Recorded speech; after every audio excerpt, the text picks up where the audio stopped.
Ang tanging pangarap ko lamang sa buhay ay mabigyan ng maayos na buhay ang aking lolo Victor.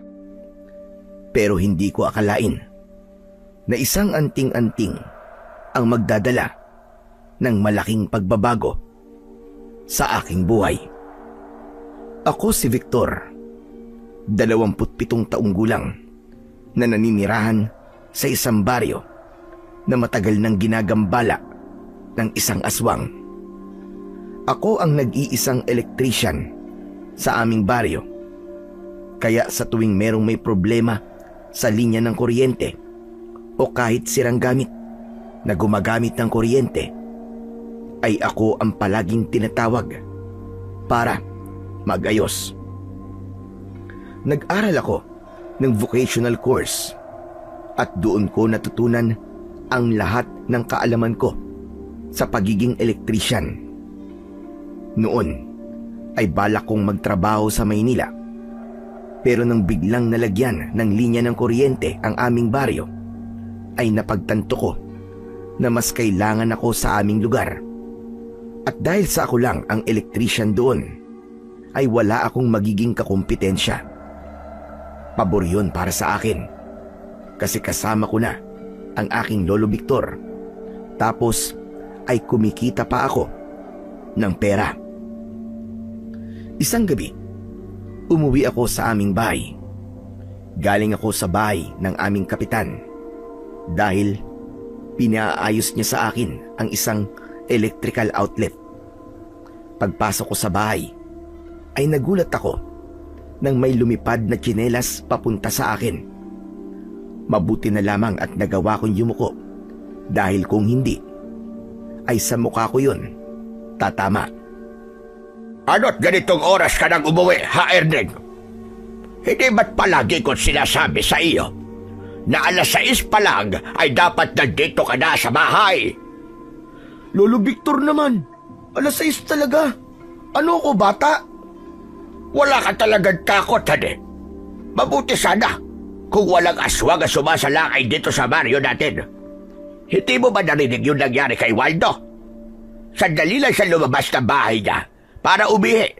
Abay inatake kagad ng aswang. Kung hindi siya kagad nakatakbo pabalik sa bahay niya, baka pinaglalabayan na siya ngayon. Hindi po kasi nag-iisip si Waldo eh. Bakit kasi lalabas siya ng bahay ng 10 oras ng gabi? Ang dapat kasi, nagdadala lang siya ng arinola bago siya matulog. Parang kayo, Polo. Hindi po ba? Hindi pwedeng wala kayong arinola sa tabi nyo? Kasi kapag nakaramdam kayo ng pag-ihi, ay segundo lang ang lalabas na ang ihi nyo kagad. Hindi na kayo nakakatakbo sa banyo. Abat, parang tinatawanan mo pa ako, ha? Tandaan mo ito, Erneng, ha? Tatanda ka rin. Magiging ganito ka rin. Mararanasan mo rin ang mga nararanasan ko. Baka nga, mas matindi pa rito ang maranasan mo. Sige ka. Lolo naman, parang hindi nyo naman ako mahal yan eh. Ang pangit naman ng wish nyo para sa akin kapag tumanda na ako. Ikaw wag nauna. Pinagtawanan mo ako kaya gumanti lang ako. Pero ikaw na bata ka. Sagutin mo ang tanong ko na maayos. Bakit ganitong oras ka umuwi? Hindi ba paalam mo ay pinatawag ka lang ni Kapitan dahil meron siyang ipapaayos sa iyo sa bahay niya? Yun na nga po eh. Naayos ko naman po agad yung ipapagawa niya. Tapos may silang electric fan pa pala si Kapitan kaya pinaayos na rin niya sa akin. Kaya halos naging doble po ang bayad niya sa akin. May maitatabi na po tayo sa perang iniipon po natin para matubos na po natin yung lupa natin dun sa likod. Aba, totoo ba yung sinasabi mo? Baka babaya ini-scare mo lang ako, ha? Para hindi ako magalit sa iyo. No naman, bakit kailangan pa akong mag-steer sa inyo? Hindi po ba ang sabi nyo? Hindi tayo pwedeng magsinungaling sa isa't isa. Kasi dadalawa na lang tayong magkasama sa buhay. Ako, sigurado ako na hindi ako kailanman nagsisinungaling sa iyo. Pero ikaw, aba hindi ko alam. Malay ko ba kung nagsasabi ka ng totoo o hindi? Para namang wala kayong tiwala sa akin yan, Lo eh. Pero tignan nyo ha. Eto, may dala po akong inihaw na manok. Bigay po ni Kapitan. Hindi po ba paborito nyo to? Napangiti ako nang ngumiti si Lolo Victor. Ipinakita ko sa kanya ang isang buong inihaw na manok na nasa plastik. Masasabi ko na sobra talagang ekstrikto niya at mapanakit. Pero alam ko ang kahinaan niya: pagkain at pera. Aba, oo nga, Hade. Isang buo pa talaga ang ibinigay sa atin ni Kapitan. Mukhang masarap pa de. Teka, nagpasalamat ka man lang ba sa kanya? Siyempre naman po. Natuwa po kasi siya kasi naayos ko po yung electric pan niya na akala niya po hindi na maayos. Kilala niyo naman po ang apo niyo, di ba? Ako po ang pinakamagaling na electrician dito po sa baryo natin. Malamang. Ikaw lang naman ang nag-iisang electrician dito. Meron pa bang iba? Sus, di niyo na lang po ako suportahan eh. Oo na. Ang mabuti pa, dalhin mo na yan sa kusina. May sinaing na ako, kaya makakakain na tayo ng hapunan. Sige po, gutom na nga rin po ako eh. Dinala ko na sa kusina ang inihaw na manok. Magkatulong kaming naghain ng lolo ko. Ang sarap lang sa pakiramdam na nakikita kong masaya si lolo. Bilang nag-iisang apo niya na kasama niya sa bahay na yon, ay wala akong ibang gusto para kay Lolo Victor, kundi ang palagi siyang masaya at walang kahit na anong sakit. Bata pa lang ako nang sumama sa ibang babae ang tatay ko. Kailangan ng nanay ko na magtrabaho sa Maynila para mabuhay kami at iniwanan niya ako kay Lolo Victor. Noong una ay nagpapadala pa sa amin si nanay, pero makalipas ang 1 taon ay wala na kaming naging balita pa sa kanya. Nagulat na lang kami nang dumalaw si nanay sa amin at sinabi niya na meron na siyang bagong kinakasama at buntis siya. Nangako siya sa akin na hindi niya ako pababayaan. Pero nang umalis si nanay para bumalik sa Maynila, ay tuluyan niya na akong hinalimutan. Masakit para sa akin ang pangyayaring yon. Palagi kong tinatanong ang sarili ko dati kung mahal ba talaga ako ng mga magulang ko. Kasi kahit isa ay walang gustong kunin ako kay Lolo Victor. Pero habang tumatagal at nakikita ko ang hirap at sakripisyo ng lolo ko para mabigyan ako ng maayos na buhay, ay doon ko napagtanto na maswerte pa rin ako kahit iniwanan ako ng nanay at tatay ko, dahil meron akong Lolo Victor na nananatili sa aking tabi. Matapos naming maghain ng hapunan, ay umupo na kami ni Lolo. Nagsimula kaming kumain ng nakakamay. Grabe! Ang sarap naman itong inihaw na manok. Si Kapitan ba nagluto nito? Hindi po, Lo. Binili po niya yan doon po sa bayan. Ang sabi po niya, 2 po ang binili niya kasi meron yata silang pagpupulong ng mga tanod tungkol doon sa aswang. Para daw po, habang nagpupulong, ay meron silang kinakain. Ang nangyari po, biglang hindi natuloy po yung pagpupulong nila. Kaya yun, binigay na lang po niya sa akin yung isa. Aba, mabuti naman. At mukhang kikilos na sila, Kapitan, at ang mga tanod niya para maresolba na ang problema natin dito sa mga aswang. Aba, halos 1 taon nang namemerwisyo ang mga aswang na yun dito sa atin. Kaya nga po eh. Tapos, may pinatay na rin siyang 2 tao. Ang hirap din pong gumalaw lalo na po tuwing gabi. Lahat po tayo natatakot na lumabas kapag madilim na dahil sa aswang na yun. Pero Lo, sa tingin niyo po, saan po kaya galing yung aswang na yun, no? Wala naman pong aswang dito nun, di ba? Alam mo, Erlen, nung bata pa ako, ay may mga aswang na sumasalakay dito sa baryo natin. Hindi lang isa, kundi marami. Isang grupo yon ng mga aswang. Hala, totoo po ba yung sinasabi niyo o baka imbento niyo lang yan? Si Raulo, kailan ba ako nagsinungaling sa iyo? Saka ano mapapala ko kung mag-iimbento ko ng kwento? Magkakapera ba ako dyan? Lolo naman, galit ka agad eh. Elo, ano po nangyari nun? Napalayas po ba yung mga aswang na umatake po dito dati? Hindi lang basta napalayas, kundi naubos silang lahat. Ho? Paano pong naubos? Ano kasi, nangyari meron kasing lumaban sa mga aswang. Isang binata na may kakaibang kapangyarihan na nanggaling sa kanyang anting-anting. Nababalot ng kuryente o kidlat ang kanyang kamao at yun ang ginamit niya para ubusin ang mga aswang.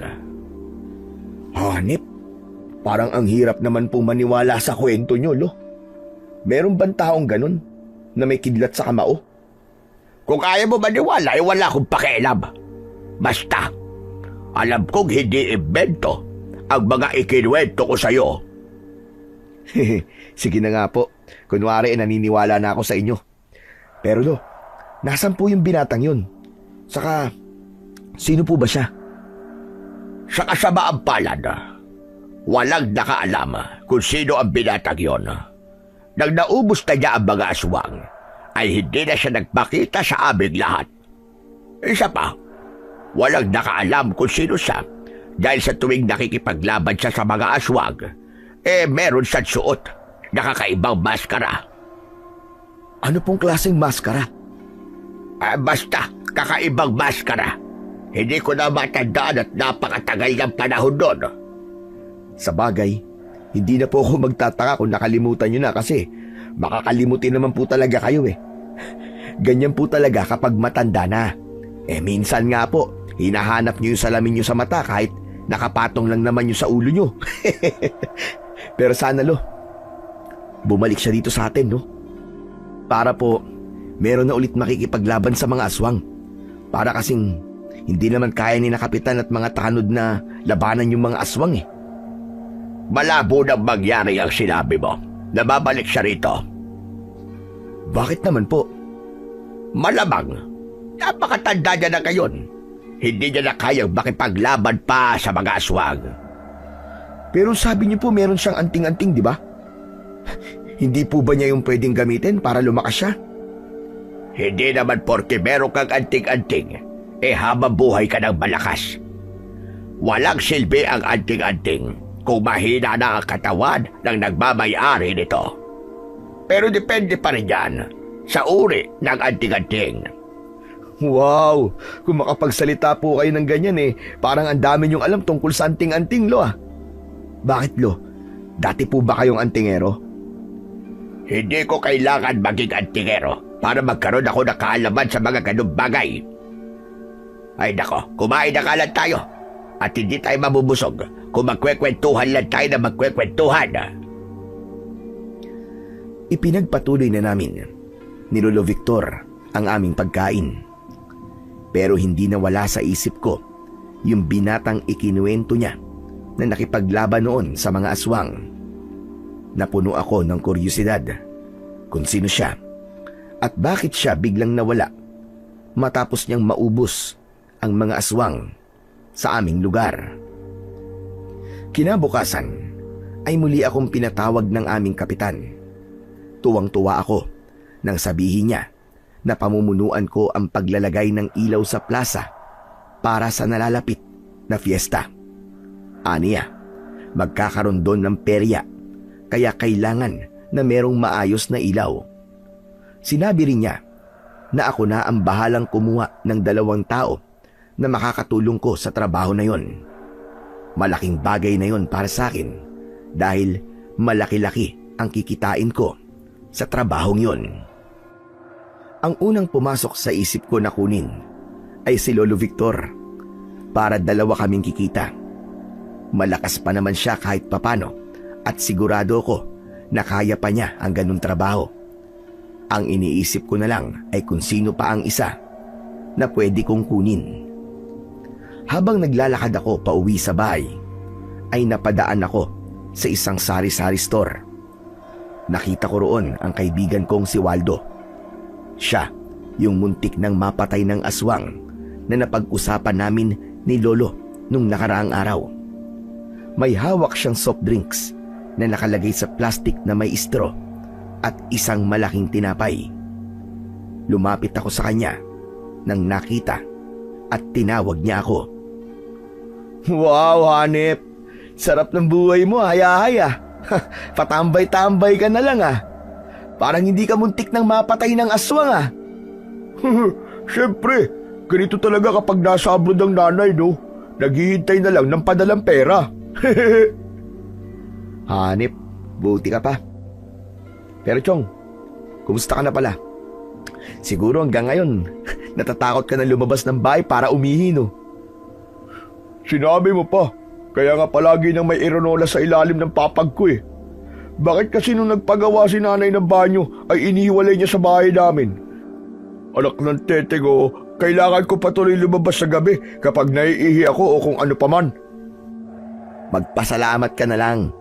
Mabuti na nga lang hindi ka napatay nung aswang, Waldo eh. Kundi, mawawalan sana ako ng kaibigan. Kwento ka na lang sana ngayon.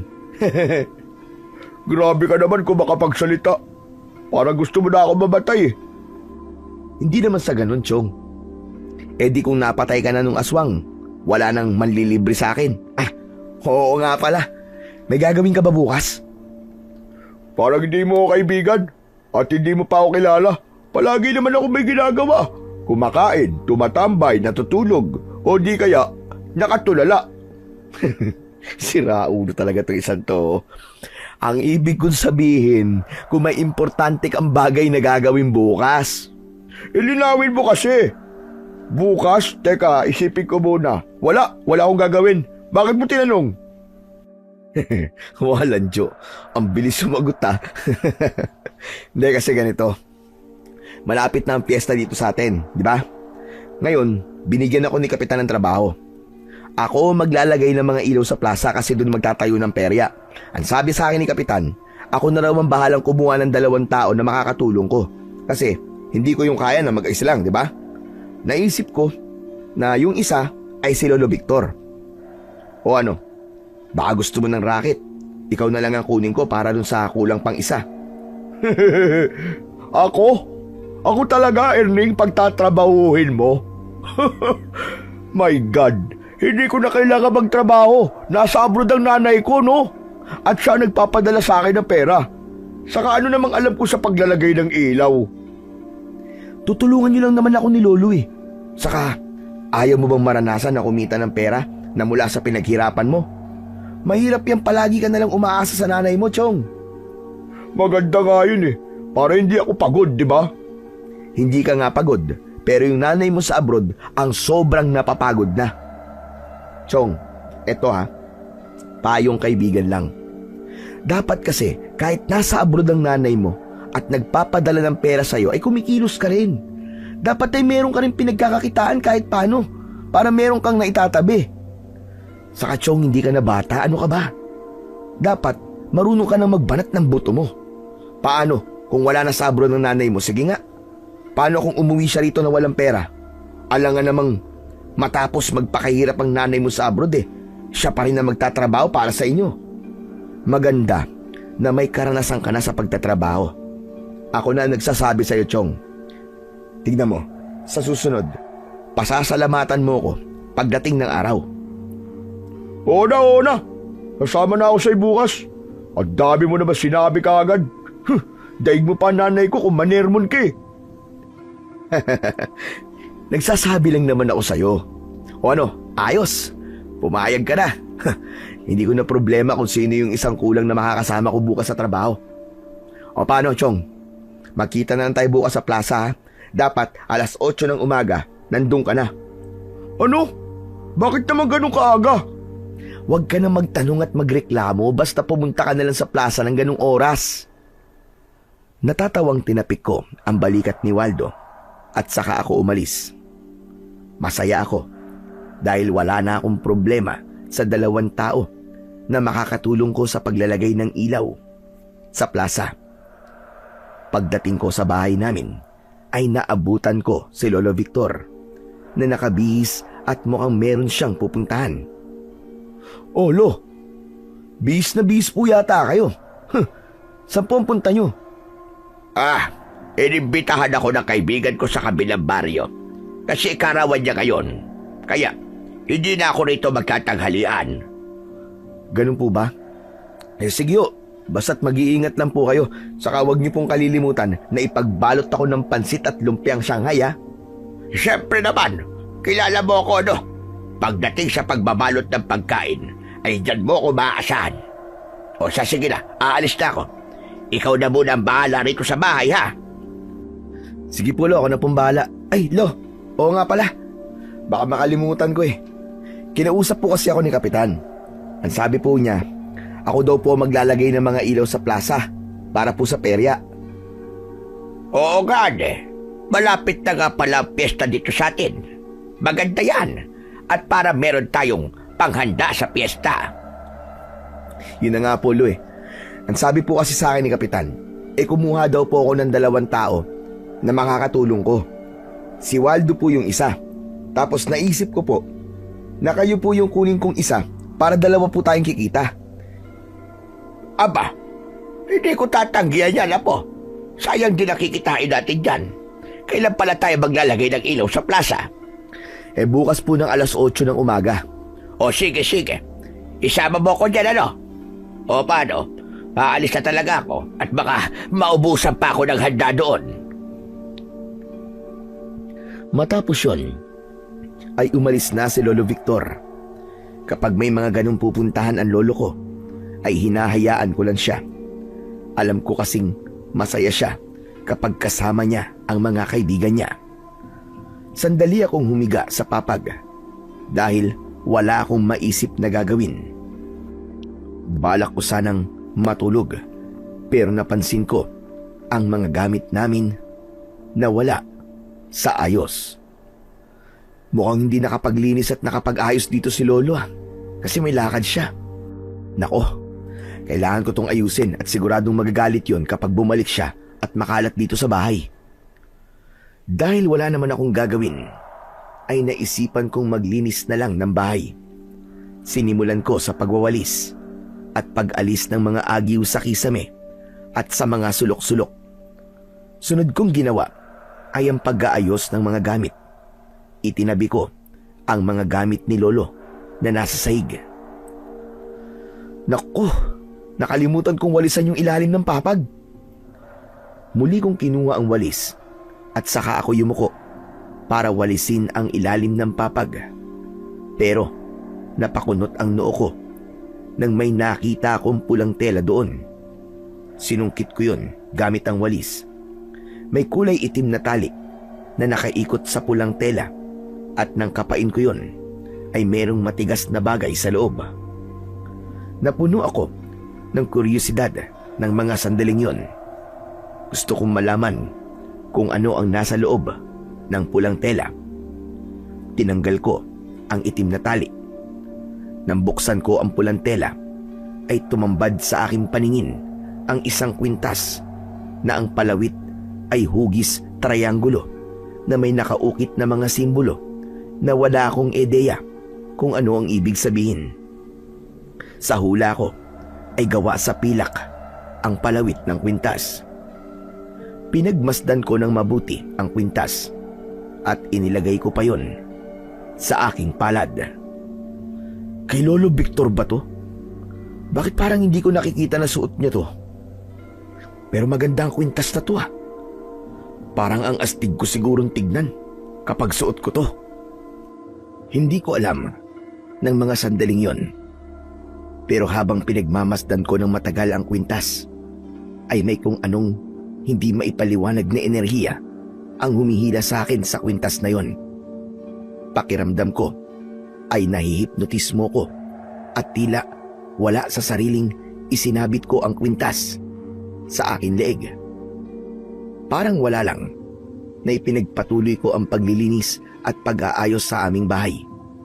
Nang natapos ko na, ay saka naman ako nagluto ng pananghalian. Bandang hapon na nang dumating si Lolo Victor. Gaya ng ipinangako niya, ay may dala siyang handa mula sa birthdayan na kanyang pinuntahan. Para hindi makita ni Lolo ang kwintas, ay itinago ko yun sa loob ng suot kong sando. Sayang, at naubos kagad yung lumpiang Shanghai. Kaya wala akong nadala. Paborito mo pa naman yun, Apo. Ayos lang po, Lo. Masarap naman po itong pansit at saka itong pritong manok. Itong tinapay na may palaman na hindi ko alam, masarap din po. Pero Lo, saluhan niyo po ako, Lo. Baka hindi ko po ito maubos Sige lang, kumain ka lang ng kumain dyan at busog pa ako. Huwag mo kong intindihin. Hindi ko napigilan ang mapangiti sa sinabing yon ni Lolo Victor. Yung kasi ang madalas niyang sabihin sa akin sa tuwing may pasalubong siyang pagkain sa akin nung bata pa ako. Bumalik tuloy sa alaala ko ang mga panahon na grabe ang hirap niya para lang matustusan ang aking mga pangangailangan, lalong-lalo na sa pag-aaral. Lahat na yata ng trabaho, kahit paglalaba, ay pinasok niya. Literal na iginapang ako ni Lolo Victor sa hirap para hindi ako lumaking mangmang. Sandali akong huminto sa pagkain at saka ko tinignan si Lolo Victor. Lo, maraming salamat po . Salamat para saan? Diyan ba sa pagkain? Wala yun, Apo. Saka alam ko na, paghahanapan mo ko ng pasalubong, kaya hindi ko talaga kinalimutan na ipagbalot ka. Hindi lang po rito sa pasalubong nyo, kaya po ako nagpapasalamat. Kundi maging sa lahat po ng ginawa nyo para sa akin simula po nung sanggol pa lamang ako, at lalo na po nung iniwan po ako ni Nanay sa inyo. Maraming salamat po talaga, Lo. Naisip ko po kasi na hindi pa ako nakakapagpasalamat sa inyo . Ano ka ba naman, bata ka? Wala ka dapat na ipagpasalamat sa akin. Ginagawa ko lang ang kung ano ang tama. Hindi naman kita pwedeng pabayaan dahil apo kita. Anak ka ng anak ko. At kahit papano, ay dugo ko ang dumadaloy dyan sa katawan mo. Hayaan niyo po, Lo. Darating din po ang araw na makakaganti po ako sa lahat ng sakripisyo at hirap niyo po sa akin. May pagmamalaki niyo rin po ako. Huwag mong masyadong i-pressure ang sarili mo, Erneng. Sasabihin ko sa iyo na kahit ngayon ay ipinagmamalaki na kita. Katulad na lang kanina doon sa may birthday yan. Ipinagmalaki ko na ang apo ko ang pinakamagaling na electrician dito sa lugar natin. At walang tatalo sa'yo. Hindi po ba sabi nyo kaya ako ang pinakamagaling na electrician dito sa lugar natin dahil nag-iisang electrician lang naman ako dito. Hayaan mo na. Hindi naman nila alam yun . Ang mahalaga ay ipinagmamalaki kita, Apo. Saka bukod doon, hindi ka rin naging sakit ng ulo ko. Hindi ka kagaya ng iba dyan na basagolero o hindi naman kaya naging kriminal. Hindi po ako naging ganun kasi napalaki niyo po ako ng maayos. Kung ano po ako ngayon, ay dahil po yun sa inyo. Lo, malaking bahagi po kayo ng pagkatao ko kasi kayo po ang iniidolo ko. Sos! Teka ga, tama na nga ganitong usapan at baka mamaya maiyak pa ako. Sige na. Ubusin mo na yung pagkain mo at magsisibak lang ako ng kahoy doon sa likod. Bahagya akong natawa dahil maluwa-luwa na si Lolo Victor. Tumayo na siya at lumabas ng bahay, habang ako naman ay ipinagpatuloy ang pagkain ng dalang pasalubong ni Lolo para sa akin. Hindi napansin ni Lolo Victor na suot ko ang kwintas na nakita ko sa ilalim ng aming higaan. Alam ko kasi na sa kanya yon, at baka kapag nakita niya yung nakasabit sa aking leeg ay kunin niya. Gandang-ganda pa naman ako sa kwintas, kaya sa tuwing nasa labas ako ay saka ko lang yon inilalabas mula sa loob ng aking damit. Kinabukasan, maaga kaming nagising ni Lolo Victor. Magkasabay kaming nag-almusal at pagkatapos ay naligo na ako. Pagkalabas ko sa banyo ay si Lolo naman ang naligo. Habang nagbibihis ako ay siyang pagdating naman ni Waldo na bihis na para bang pupunta siya sa isang kasalan. Nakasuot siya ng puting polo shirt na nakatuck in sa maong na pantalon. Ang sapatos niya ay puti na rubber shoes. Nangingintab ang buhok niya dahil sa gel. Lapat na lapat ang buhok niya sa kanyang anit na parabang dinilaan yun ng kalabaw. Hanep pa, sputing na sputing ah. Saan ka ba pupunta, Waldo? Teka, nagkaroon ka ba ng amnesia at nakalimot ka na? O tumatanda ka na kagaya ni Lolo Victor? Hindi ba, ang sabi mo sa akin, sasama ako sa iyo sa paglalagay ng ilaw sa plaza? Hoy, ikaw, Waldo. Narinig ko ang sinabi mo, ha? Ha? Kalabaw lang ang tumatanda. At hindi ako kalabaw. Ang bilis nyo naman pumaligo, Lo. Para kayong kambing ah. Ang lamig kasi, kaya binilisan ko na lang. Teka, akala ko ba kasama natin yung si Waldo na maglalagay ng ilaw sa plaza? Bakit ganyan na bihis yan? Nasama naman po talaga ako sa iyo eh. Bakit po, may problema ba sa suot ko? Malaki ang problema, Chong. Para ka may pupunta ang kasalan o kaya binyagan eh. Tsaka, nagputi ka pa talaga ha. Madudumihan ka dun. Kaya dapat hindi puti ang suot mo. Hayaan mo na. Ito kasi yung mga ipinadala ni nanay sa akin na hindi ko pa masyado nasusuot kasi wala naman akong pinupunta na okasyon eh. Kaya nga, ngayon ko na isinuot. Para kahit nagtatrabaho ko, mukha pa rin akong kagalang-galang, di ba? Walang Diyo ka talaga kahit kailan. Iba rin pala talaga ang takbo ng utak ng kaibigan mo, Ernie. Sana ay huwag kang mahawa sa kung anong merong utak siya. Grabe naman po kayo magsalita sa akin. Nagmaganda lang naman ako ng bihis eh. Ang dami niyo nang nasabi. O na. Sorry na. Kung yan ang trip mo, bahala ka sa buhay mo. Hindi na kami makikialam. Basta walang sisiyan ha. Kapag nadumihan yung damit mo mamaya ah. Ano ba kayo? Huwag kayo mag-alala. Pwede naman ako magpabili ulit kay nanay kapag nadumihan to eh. Teka, ano? Hindi pa ba tayo aalis? Mag-aayos lang kami ni Lolo tapos aalis na rin tayo. Ano ba yan? Akala ko pa naman aalis kagad tayo. Unang trabaho ko to kaya ayoko malate ano? Kalahating oras pa bago mag alas 8 kaya wag ka magmadali. Saka napakalapit lang naman ang plaza eh. Nagmadali na kami ni Lolo Victor at maya-maya pa ay magkakasama na kaming tatlo na nagtungo sa plaza. Pagdating namin doon ay naroon na si Kapitan at ipinaalam niya sa akin ang mga gusto niyang mangyari, gaya ng kung saan ang pwesto ng mga ilaw. Sinimulan na namin ang paglalagay ng mga ilaw sa plaza. Inuna kong ayusin ay ang wiring at sinigurado ko na walang magkakaproblemang koneksyon. Si Lolo Victor ang nag-aabot sa akin ng mga gamit habang si Waldo naman ay madalas na nakaupo at laging nagrereklamo sa init.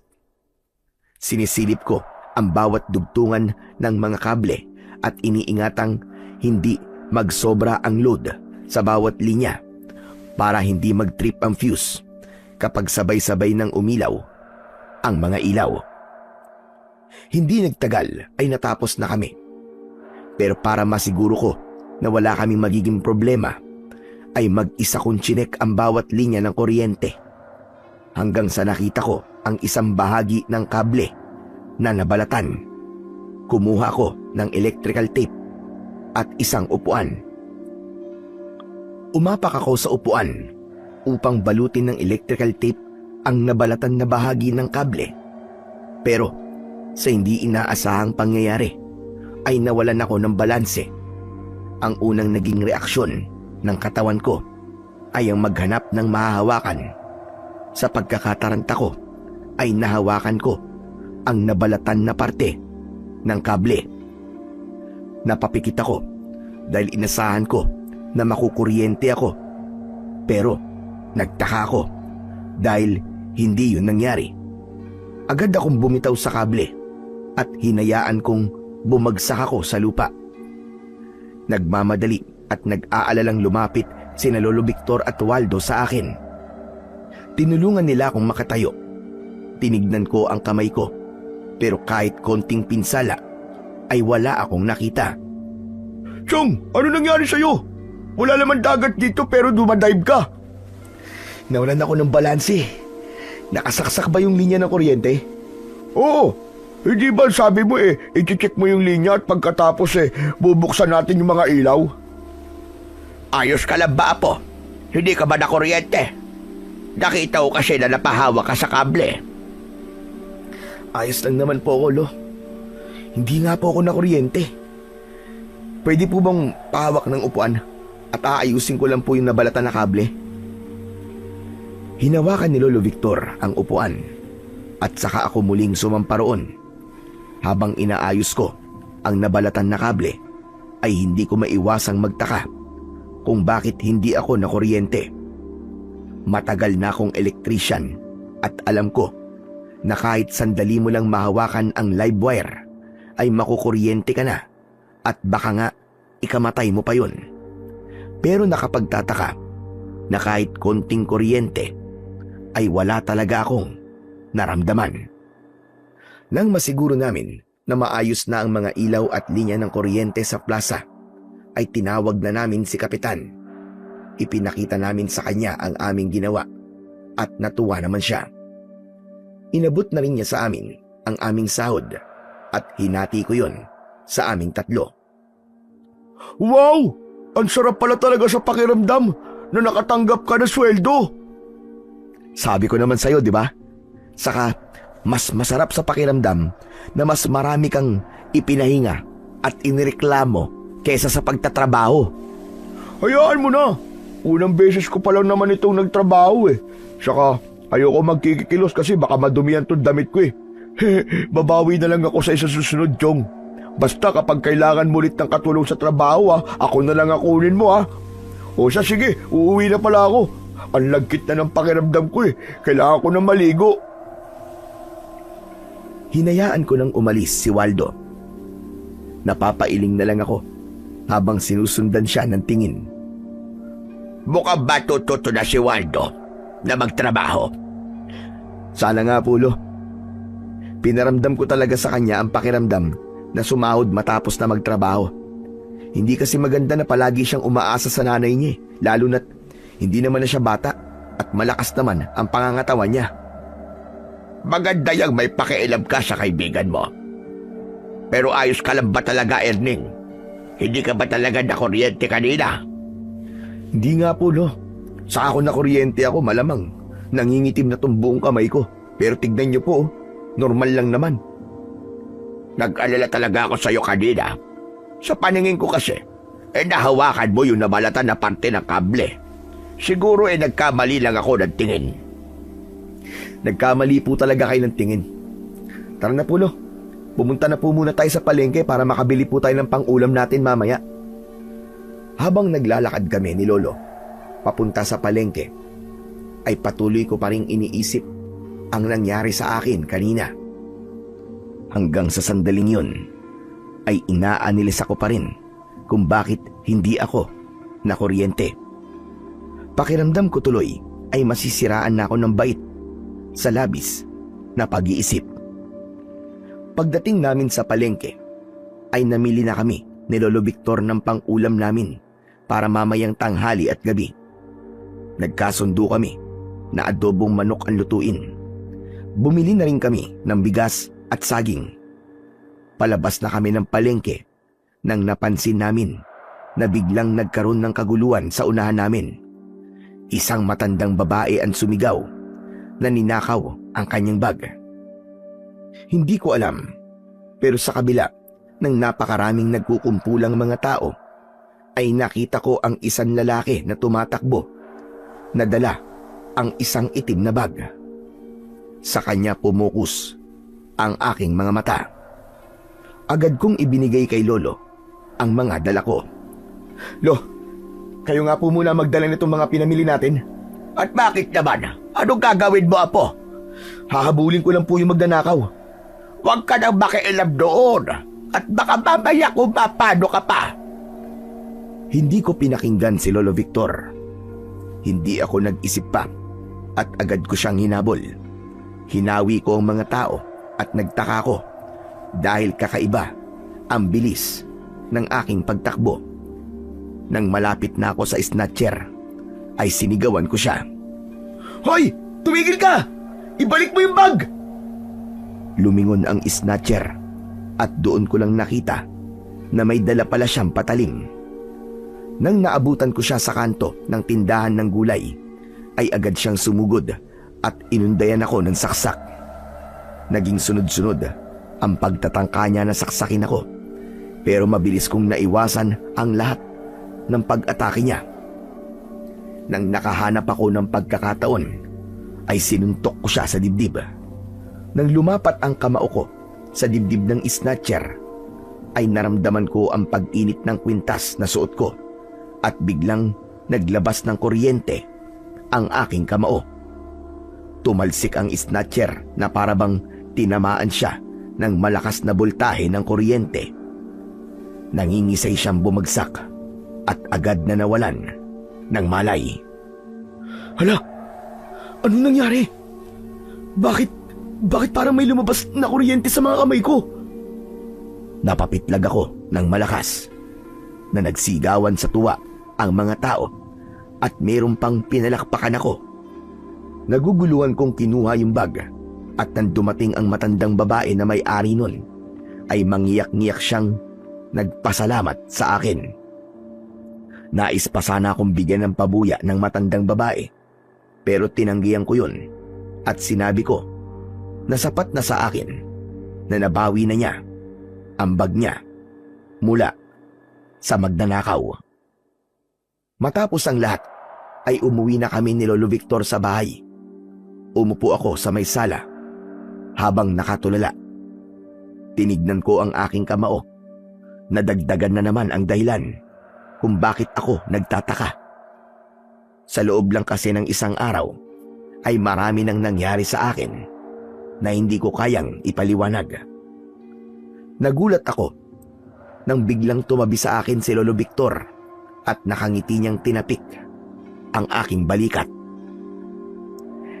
Ipinagmamalaki kita sa ginawa mong pagtulong kanina doon sa matandang babae, Erning. Aba, isa yung kabayanihan at hindi lahat ng tao ay may lakas ng loob na ilagay sa alaganin ng buhay nila para tumulong lamang sa iba. Pasensya ka na rin kanina kung pinigilan kita. Kasi naman nag-aalala lang ako sa'yo. Wala na po kasi akong ibang naisip kanina kundi ang tulungan po yung matandang babae. Naisip ko po kasi na maaaring nandun po sa loob ng bag niya ang pera niya na kailangan niya. Kaya po gano'n na lang po ang pag-iyak niya.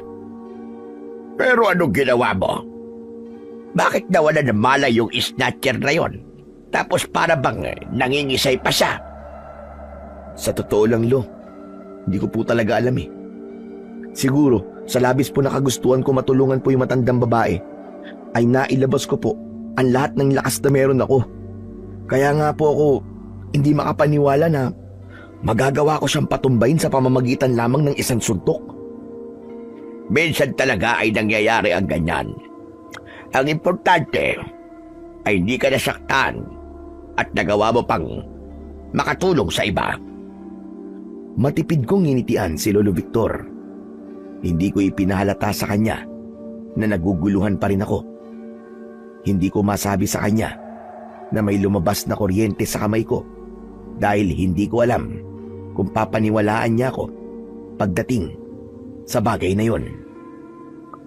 Kinagabihan, hindi ko magawang makatulog. Nagdesisyon akong bumangon at lumabas ng bahay.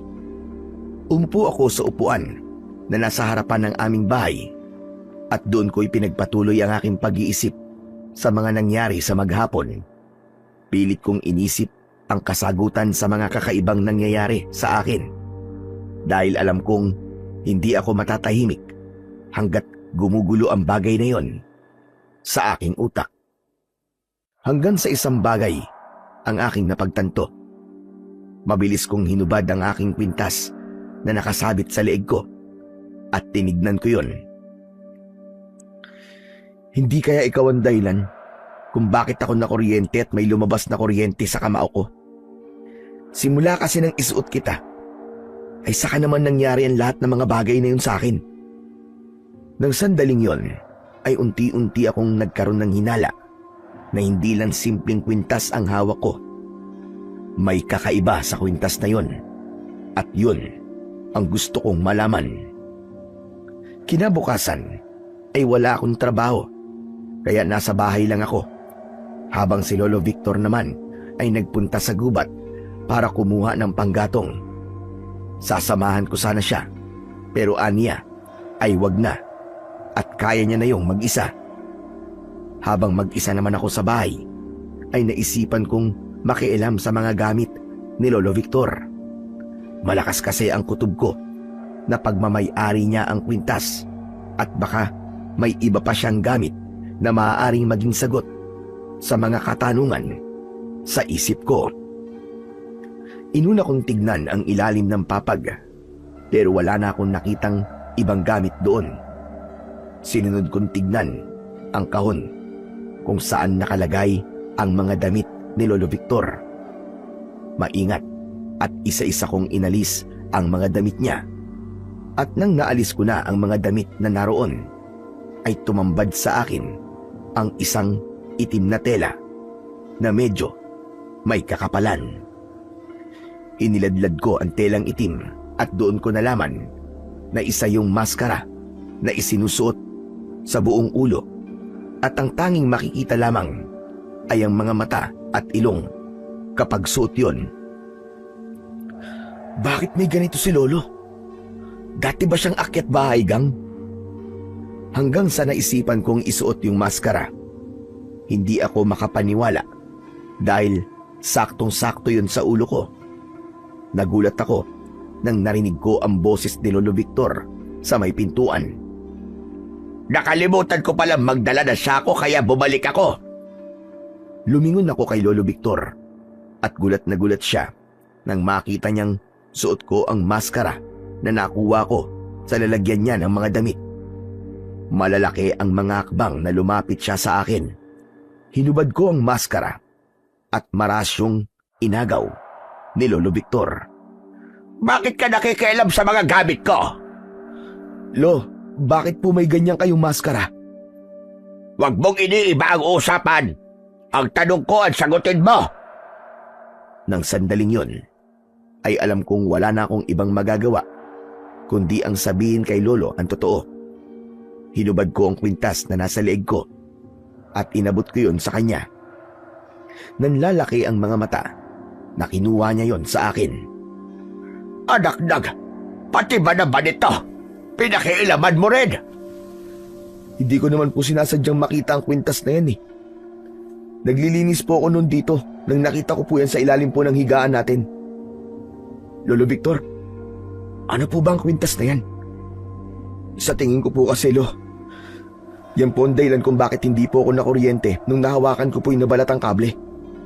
Saka parang yan din po ang dahilan kung bakit po nung sinuntok ko yung snatcher ay may lumabas po na kuryente sa kamao ko. Hindi agad nakapagsalita si Lolo Victor matapos ang mga sinabi ko. Nanatili lang siyang nakatingin ng diretso sa aking mga mata. May pakiramdam ako na nagdadalawang isip siya kung dapat ba niyang sagutin ang tanong ko o hindi.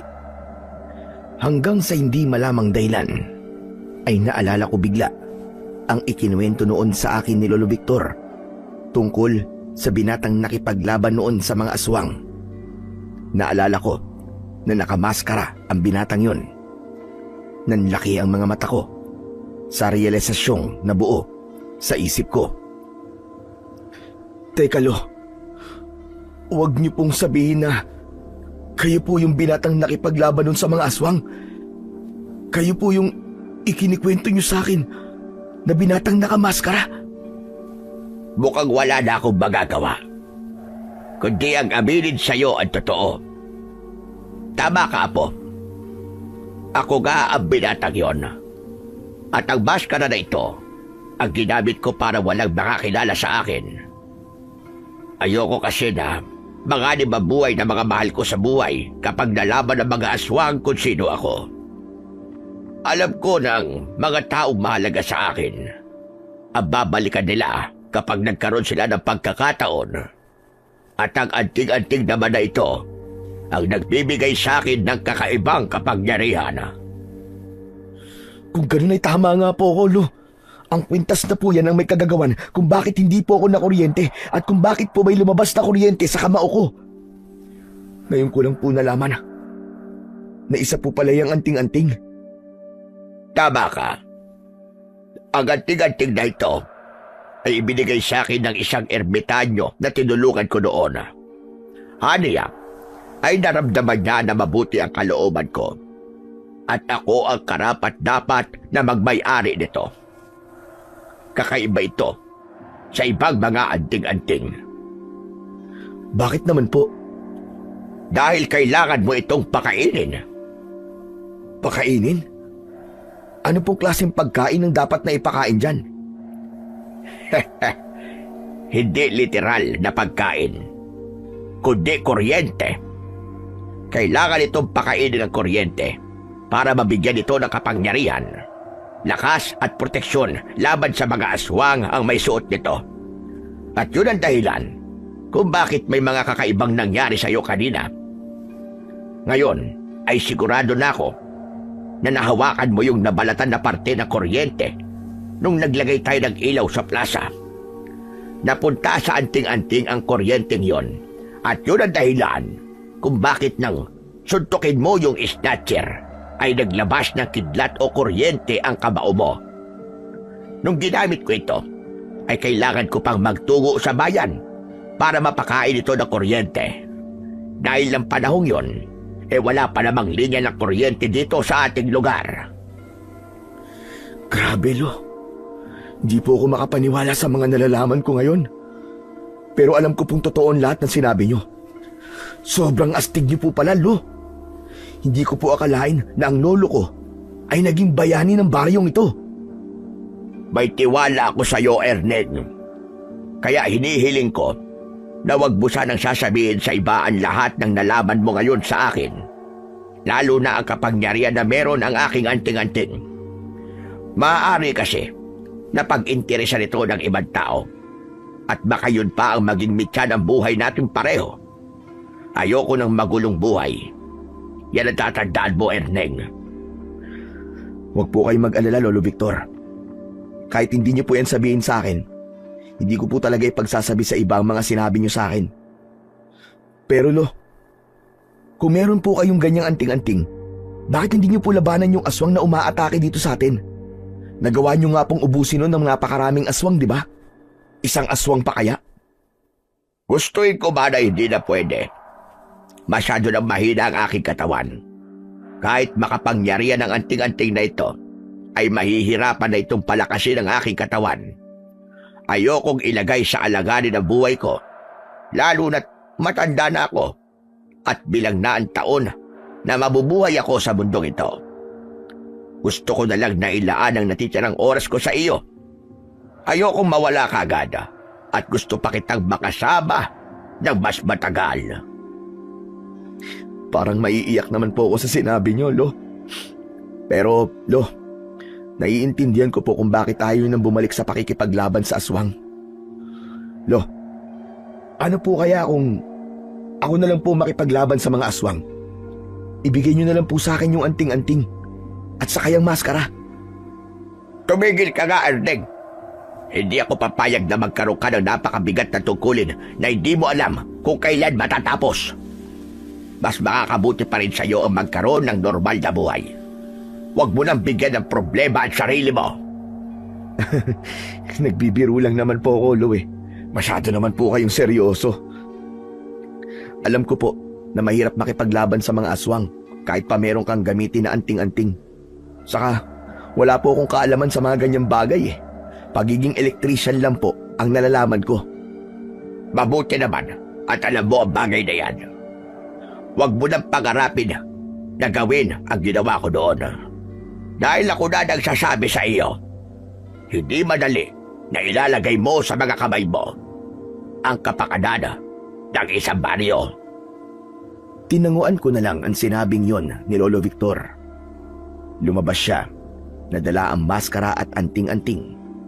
Nang mag-isa na ulit ako, ay hindi pa rin ako makapaniwala sa mga isiniwalat ni Lolo Victor.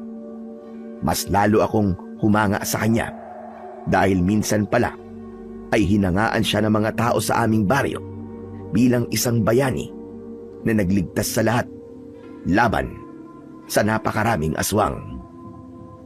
Kinagabihan, hindi na naman ako makatulog. Nakapikit ako, pero gising na gising ang diwa ko.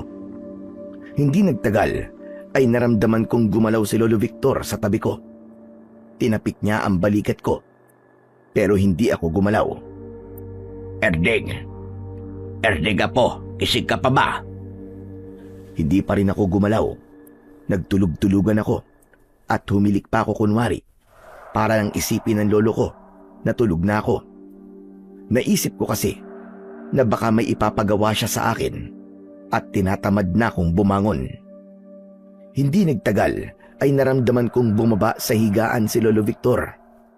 Bagya kong ibinukas ang mga mata ko para makita ko kung anong gagawin ng lolo ko. Nakita ko na kinuha niya mula sa ilalim ng papag ang maskara at ang anting-anting. Matapos yun ay lumabas siya ng bahay. Nagtaka ako kung anong gagawin ni Lolo Victor sa labas.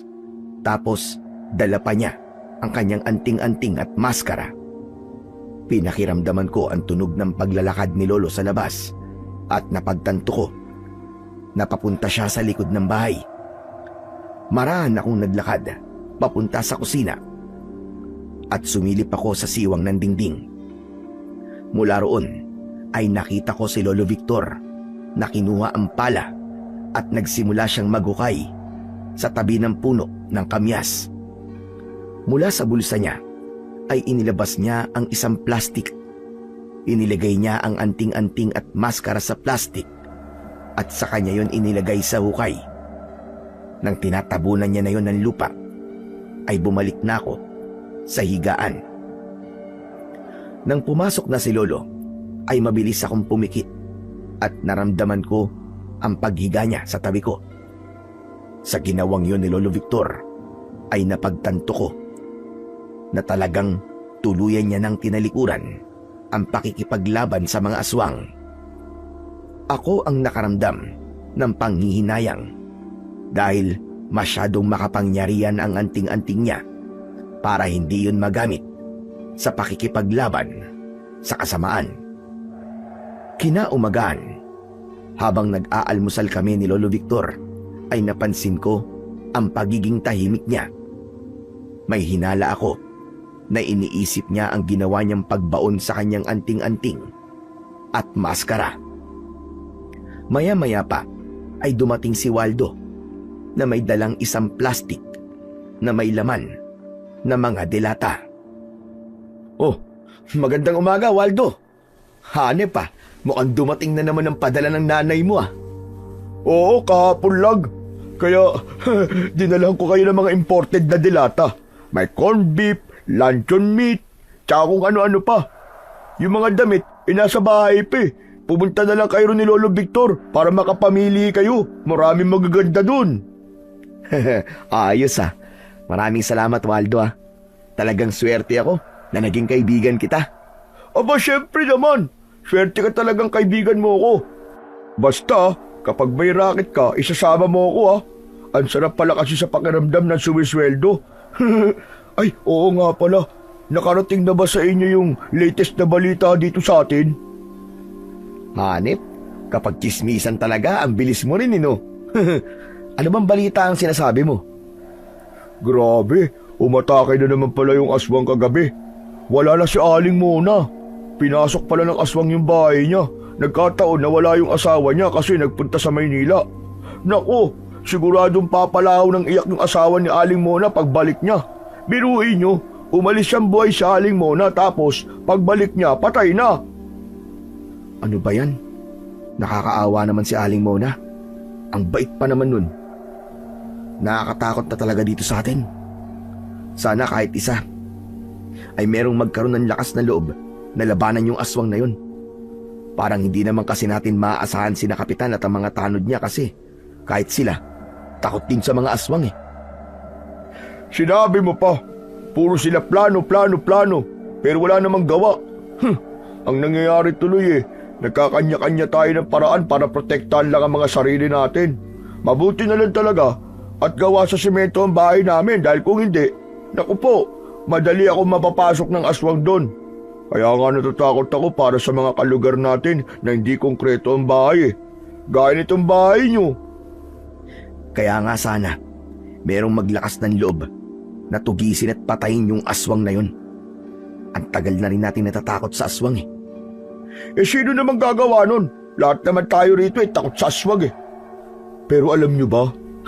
Nakakwentuhan ko nung isang araw si Mang Kanor. Nagpahilot kasi ako sa likod sa kanya.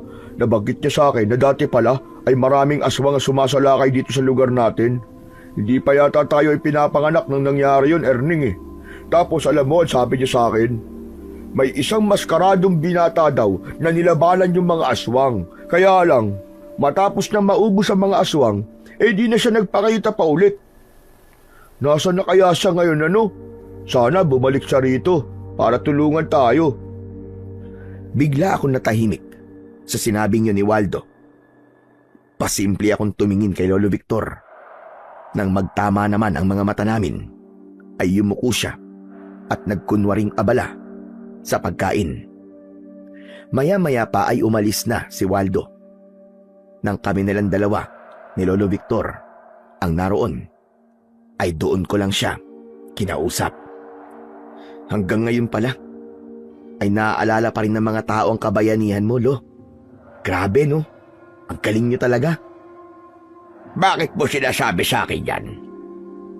Ikaw na bata ka.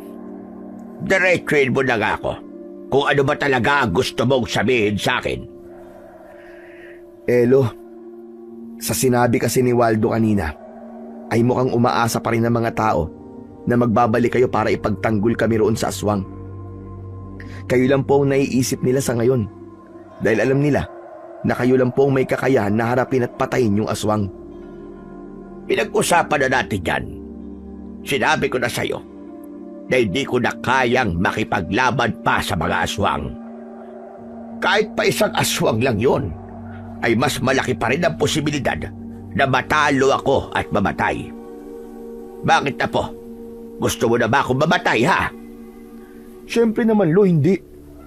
Ang ibig ko lang po sabihin, kung hindi nyo na po kaya, ay baka pwedeng ipagamit nyo na lang po sa ibang anting-anting nyo nang hindi po masayang. At kanino ko naman ipapagamit yun, Aber? Nagtatanong pa talaga kayo, Lo. Ako na nga po itong nasa harapan nyo di sa akin po. Sa akin nyo po ipagamit ang anting-anting. May iba pa po ba kayong naiisip? Ako lang naman po ang kasama nyo. Huwag mo nga akong binibiro ng ganyan, Erning. Hindi po ako nagbibiro, Lo. Seryoso po ako sa pagkakataon na to. Natatakot na po ako sa mga nangyayari sa baryo natin, Lo. Parami na po ng parami ang namamatay. Nangangako po ako sa inyo. Nagagawin ko po ang lahat para matalo ko yung aswang. Tama na, Erning. Hindi ko na nagugustuhan ang usapang ito. Hindi mo gagamitin ang anting-anting at hindi ka makikipaglaban sa aswang. Ayokong ilagay mo sa alaganin ng buhay mo. Paano kung mamatay ka? Paano talaga ako? Kayo na rin po nagsabi na makapangyarihan po ang anting-anting na yun, Lo. Malakas pa po ang katawan ko at naniniwala ako na kaya ko pong patayin yung aswang. Basta hayaan niyo po akong gamitin ang inyong anting-anting. Sinabi ng tama na. Sa pagkakataong ito, Erning, ay ako at susundin mo. Hindi ka makikipaglaban sa aswang. Tapos ang usapan. Isa pa, matagal ko nang itinapon ang anting-anting na yon.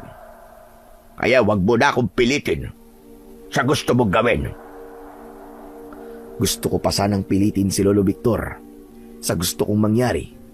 Pero nakita ko na pinal na ang kanyang desisyon. Labis akong nalungkot dahil alam ko na habang buhay pa yung aswang ay patuloy na madadagdagan ang mga biktima niya. Naniniwala ako na malakas ang loob ng aswang na sumalakay sa aming baryo dahil alam niya na walang may lakas ng loob. Nalabanan siya. Nang sumunod na araw, ay mabilis na kumalat sa aming baryo ang tungkol sa panibagong biktima ng aswang. Isang buntis na babae ang pinatay ng aswang at kalunos-lunos ang itsura ng bangkay niya dahil wakwak ang kanyang tiyan at wala na ang sanggol na kanyang dinadala. Ang pangyayaring yon ay naging dahilan para may ilang mga tao ang nagsabi na kailangan na nilang umalis agad sa aming baryo. Malungkot akong naglakad pa uwi sa bahay namin matapos kong makita yung bangkay ng bagong biktima ng aswang. Mabigat ang loob ko dahil alam kong may pwede akong gawin para matapos na ang bangungot sa aming lugar. Pero hindi ko magawa dahil naniniwala ako na dapat kong sundin ang Lolo Victor ko. Napahinto ako nang narinig ko ang pagtawag ni Waldo sa akin. Lumingon ako at nakita ko siyang humahangos na tumatakbo papalapit sa akin. Habol niya ang paghinga nang naabutan niya ako. Erning! Teka, Erning! Grabe! Nakakatakot na talaga dito sa atin ngayon. Ngayon lang nangyari na dalawa magkasunod na gabi na may pinatay yung aswang. Kaya nga sinabi mo pa. Narinig ko na nga yung sinabi ng ibang mga tao na aalis na sila rito kasi hindi na nila nararamdamang ligtas sila rito sa atin. Hindi rin natin sila masisisi kung gusto na nilang umalis. Wala tayong alam kung kailan ulit sasalakay yung pesting aswang na yun at kung sino susunod niyang bibiktimahin. Nako! Makita ko lang talaga yung aswang na yun. Susuntukin ko siya sa ngalangala niya. Maniwala ka sa akin. Hindi ba nakita mo na siya? Munti ka pa nga niyang patayin, di ba? Bakit hindi mo siya nilabanan nung nakita mo siya? Iba naman kasi yun Hindi ako nakahanda nung nagpakita siya sa akin Pero subukan niya ulit na magpakita sa akin at makikita niya talaga ang hinahanap niya. Sus! Napakayabang mo naman. Ikaw ba? Wala ka bang balak na umalis dito? Saan naman ako pupunta kung aalis ako? Hindi ko nga alam kung nasa ng mga kamag-anak namin Saka tiwala ko na hindi makakapasok ng aswang sa bahay namin, no? Kayo ba ni Lolo Victor? May balak ba kayong umalis? Gaya mo, wala rin kami mapupunta ang ibang lugar. Kaya dito lang kami kahit may aswang at patayan na nangyayari dito sa atin. Kaya nga sana, bumalik na yung dating nakipaglaban dun sa mga aswang. Siya lang talaga ang pag-asa nating lahat dito. Sana nga, Waldo. Sana nga. O sige na, kailangan ko nang umuwi at pinabili lang ako ni Lolo ng toyo. Baka batuin na naman ako ng tsinelas kasi ang tagal ko bago nakabalik. Nagpatuloy na ako sa paglalakad, pauwi sa bahay. Pagdating ko, ay dumiretso ako sa kusina para ibigay kay Lolo ang isang bote ng toyo. Bakit ang tagal mo naman bumili ng toyo? Ikaw, yun lang ang pinapabili sa'yo, inaabot ka pa ng siyam-siyam. Lo, napadaan po kasi ako rin sa bahay ni Ate Rowena. Oh, ano namang meron sa bahay ni Rowena? May papagawa ba sa'yo? Wala po, Lo. Patay na po si Ate Rowena. Pinatay po siya ng aswang kagabi. Wakwak po ang tiyan niya at wala na po ang sanggol sa tiyan niya. Tumiim ang bagang ni Lolo Victor. Hindi agad siya nakapagsalita. Pero ramdam ko ang pagpipigil niya ng galit. Maging ako ay hindi na rin nagsalita. Ipinagdasal ko na sana sa pagkakataong yon ay magbago na ang isip ng lolo ko at payagan niya na akong gamitin ang kanyang makapangyarihang anting-anting. Ngunit nabigo ako dahil tumalikod sa akin si Lolo Victor at itinuon na niya ang kanyang atensyon sa kanyang niluluto. Napabuntong hininga na lamang ako at tinanggap ko na kahit na anong mangyaring masama sa aming baryo, ay hinding-hindi ako papayagan ng lolo ko na gamitin ang kanyang makapangyarihang anting-anting. Nang sumunod na araw, ay nakita ko na nagsisimula ng itayo ang peryahan sa plaza. Sa una ay natuwa ako dahil malapit na ang fiesta sa aming baryo.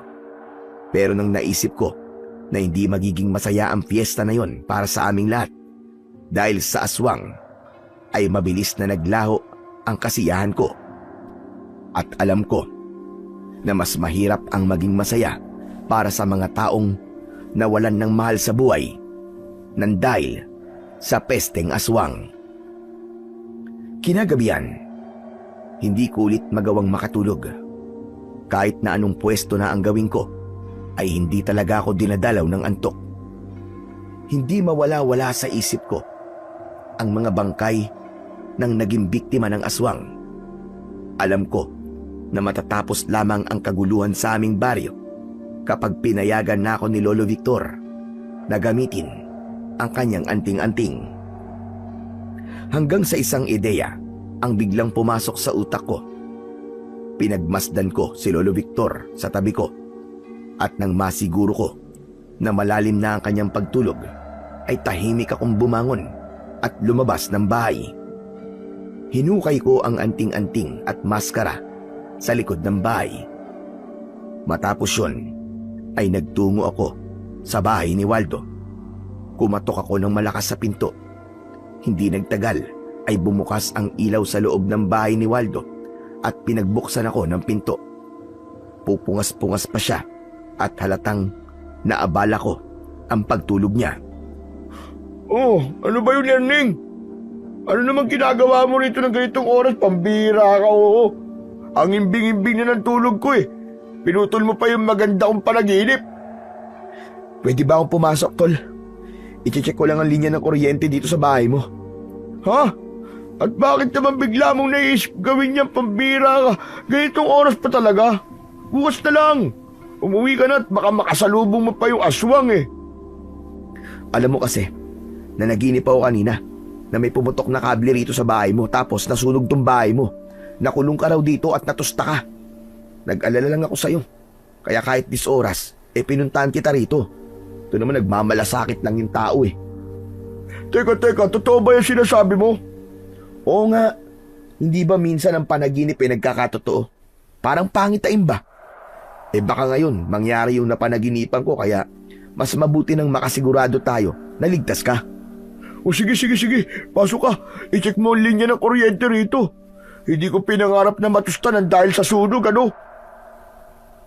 Lihim akong napangiti dahil nagawa kong mapaniwala si Waldo sa mga sinabi ko. Ang totoo kasi ay papakainin ko ng kuryente ang anting-anting sa bahay niya. Hindi ko kasi yung pwedeng gawin sa bahay namin dahil malaki ang posibilidad na mahuli ako ni Lolo Victor. Ayokong malaman niya na sinuway ko siya at pinili kong gamitin pa rin ang anting-anting niya kahit ayaw niyang gawin ko yun. Pagpasok ko sa bahay ni Waldo, ay dumiretso kagad ako sa kwarto niya. Susundan sana ako ron ni Waldo, pero agad kong isinarado ang pinto at inilak. Sunod-sunod nakatok si Waldo sa pinto. Hoy, Erning! Erning, bakit mo sinarado yung pinto? Hoy, kwarto ko yan! Erning! Diyan ka lang, Chong. Delikado tong gagawin ko. Baka makuryente ka pa eh. Tinignan ko ang mga gamit ni Waldo roon hanggang sa nakita ko ang nakasaksak na electric fan. Binunot ko yun sa saksakan. Hinawakan ko ang anting-anting na nakasabit sa aking leeg at sinaksak ko ulit ang electric fan habang nakadampi ang aking daliri sa bakal na parte ng plug ng electric fan. Wala akong naramdaman na kuryente. Bagkus ay naramdaman ko na bahagyang umiinit ang anting-anting. Kumurap-kurap ang ilaw sa loob ng kwarto ni Waldo. Makalipas ang ilang sandali, ay tumigil na ako sa aking ginagawa at sinaksak ko na ng maayos ang electric fan. Nang lumabas na ako ng kwarto ni Waldo, ay bakas ang pag-aalala sa kanyang muka. O ano, Chong? Kumusta? Maayos ba ang linya ng kuryente sa kwarto ko? Okay na okay. Wala kang dapat na ipag-alala. Makakatulog ka ng maimbing at hindi ka matutusta. Pero Chong, bakit kanina biglang kumurap-kurap yung ilaw dito sa sala? Nagkataon lang yun. Normal yun kasi liblib ang baryo natin. Kaya sadyang mahina ang supply ng kuryente dito. O sige Chong, aalis na pala ako. Maraming salamat. Matulog ka na ulit. Ha? Aalis ka na kaagad? Hindi mo pa nga na-check yung ibang linya ng kuryente dito eh. I-check mo rin doon sa kusina at saka doon sa banyo. Okay na yun, Chong. Basta wala ka nang dapat na ipag-alala. Hindi ka na nga matutusta rito sa bahay mo. Maniwala ka sa akin. Sigurado ka ha? Oo, sabi. O sige na, alis na ako ha. Maraming salamat ulit, best friend. Nagmamadali akong umalis sa bahay ni Waldo. Napakasaya ko dahil nagtagumpay ako sa aking plano. Naramdaman ko na ang enerhiyang bumabalot sa anting-anting na suot ko. Plano ko rin kasi na magronda sa gabing yon, kaya kailangan ko talaga ang tulong ng anting-anting. Wala kasi akong idea na makakaharap ko ba yung aswang o hindi, kaya mas mabuti ng sigurado ko na kaya ko siyang labanan sa sandaling magkaharap kami. Hindi man ako biyasa na gamitin ang anting-anting ni Lolo Victor, ay kailangan may gawin ako para matapos na ang bangungot ng mga tao sa aming baryo. Hindi ko na kayang walang gawin kahit alam ko na malaki ang maitutulong ko sa problemang kinakaharap naming lahat. Laban sa aswang. Habang naglalakad ako sa aming baryo, ay napahinto ako nang may marinig akong sumisigaw na lalaki. Hindi ko matukoy kung saan yon, pero naririnig ko siya sa loob ng aking ulo. Lumingalinga ako sa paligid, pero wala pa rin akong ideya kung saan ako dapat pumunta. Sa klase kasi ng pagsigaw ng lalaki, ay alam ko na nasa panganib siya. Hinawakan ko ang anting-anting at mariin akong pumikit. Anting-anting, pakiusap. Tulungan mo akong hanapin kung nasaan ang nangangailangan ng tulong. Kailangan ko siyang mapuntahan kaagad bago pa mahuli ang lahat. Sa pagbukas ko ng aking mga mata, ay naramdaman ko na para bang may gumagabay sa akin. Kusang gumalaw ang mga paa ko at tila dinadala ko nun sa kung nasaan ang lalaking sumisigaw. Makalipas ang ilang sandali, ay huminto ako sa harap ng isang bahay na nakabukas ang pinto. Muli kong narinig ang malakas na pagsigaw ng lalaki. Hinugot ko mula sa gilid ng aking shorts ang maskara ni Lolo Victor. Mabilis ko yung isinuot at saka ako tumakbo papasok sa bahay. Nagulantang ako nang makita ko ang isang nakakatakot na nilalang na nakikipagpambuno sa isang lalaking sugatan at duguan. May makapal na balahibong itim ang buong katawan ng nilalang. Matutulis ang kanyang mga kuko at pulang-pula ang kanyang mga mata. Nakakatakot ang kabuuan ng kanyang itsura. Para siyang isang halimaw na hinugot sa kailaliman ng impyerno. Sigurado ko na yun na ang aswang na namemerwisyo sa aming baryo. Walang pagdadalawang isip na nilapitan ko ang aswang. Nang tumingin siya sa akin, ay hinawakan ko ang magkabilaan niyang balikat at walang kahirap-hirap ko siyang itinapon palabas ng pintuan. Mabilis kong sinundan sa labas ang aswang. Tumayo siya at galit na galit niya akong hinarap. Hinanda ko ang aking mga kamao. Mariin ko yung ikinuyom at naramdaman ko ang pagdaloy ng kuryente mula sa anting-anting papunta sa mga kamay ko. Kahit ang takot na nararamdaman ko ay tila himalang nawala. Doon ko napagtanto na hindi lang kapangyarihan ang kayang ibigay ng anting-anting, kundi maging tapang. Hoy, Diablong Buang! Ano pang tinatayo-tayo mo riyan ha? Bakit hindi ka pa umatake? Isang malakas na pag-angil ang pinakawalan ng aswang bago siya mabilis na tumakbo papunta sa akin. Inihanda ko ang aking sarili sa gagawin kong pag-atake. Pero nang malapit na siya sa akin, ay bigla siyang nawala sa aking harapan. Nanlaki ang mga mata ko nang may naramdaman akong presensya sa aking likuran. Mabilis akong lumingon at nakita kong naroon ang aswang. Nakaumang ang matutulis niyang kuko. Mabilis akong yumuko nang akmang kakalmutin niya ako. Habang nakayuko ako, ay malakas kong sinuntok sa tiyan ang aswang. Kasabay nun ay nagpakawala ng malakas na bultahe ng kuryente ang aking kamao. Kaya naman, tumilapon ng aswang. Manghang-mangha ako sa aking nagawa ng mga sandaling yon.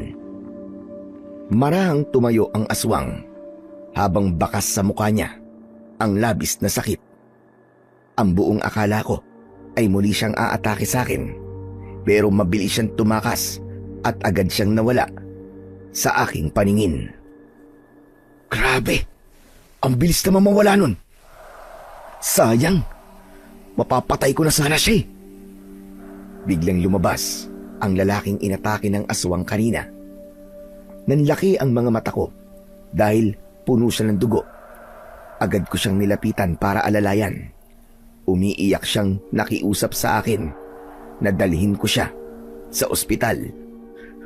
Teka, sandali lang ha. Tatawag lang ako ng tulong. Tulong! Tulungan niyo kami! May kailangan dalhin sa ospital dito! Tulong! Paulit-ulit ko yung isinigaw hanggang sa may mga tao nang lumabas sa kani-kanilang mga bahay. Napagtanto ko na kahit may suot akong maskara ay hindi ako maaaring makita ng mga tao dahil baka makarating yun kay Lolo Victor. Kaya ibinaba at inihiga ko na sa lupa yung lalaki. Pasensya ka na. Kailangan ko nang umalis. Nandiyan naman na mga taong tutulong sa iyo eh. Sabihin mo, nadaling ka nila sa ospital. Sige, alis na ako.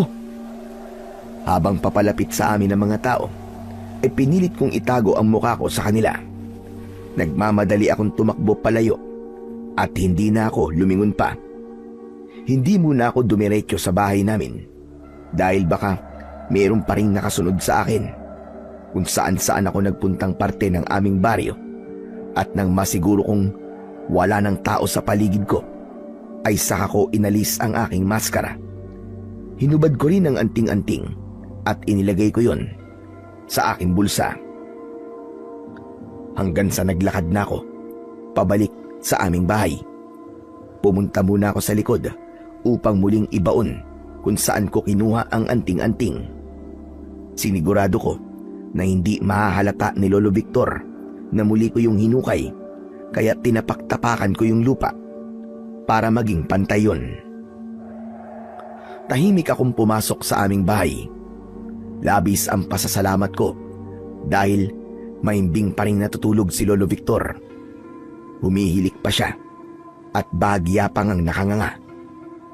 Nang nakahiga na ako sa tabi niya, ay marahan akong nagpakawala ng malalim na paghinga.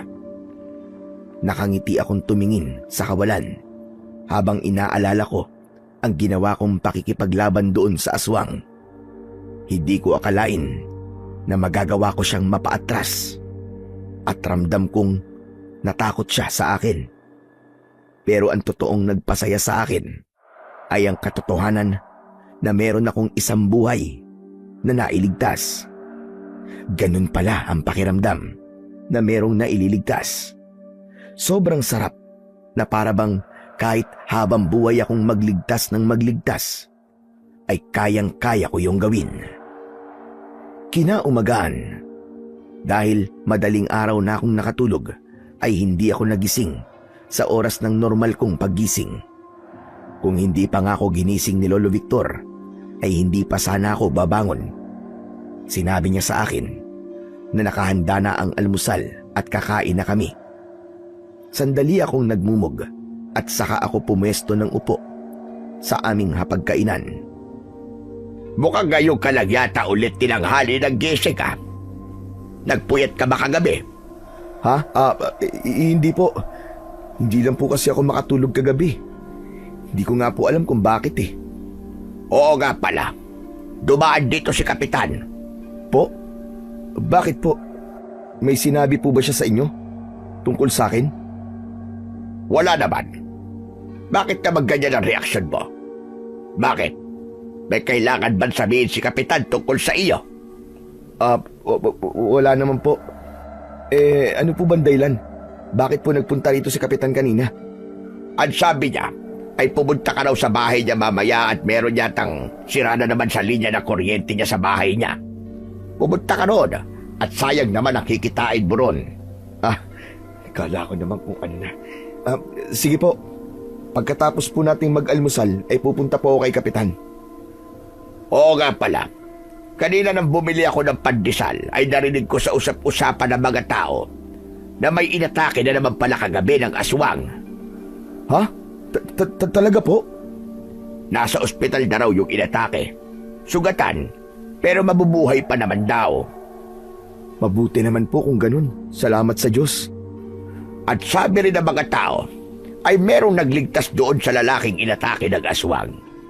Nakita raw nila na isang binata ang nakipaglaban doon sa aswang.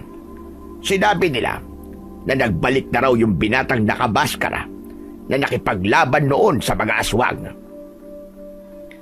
Bigla ako nasamid sa sinabing yun ni Lolo Victor.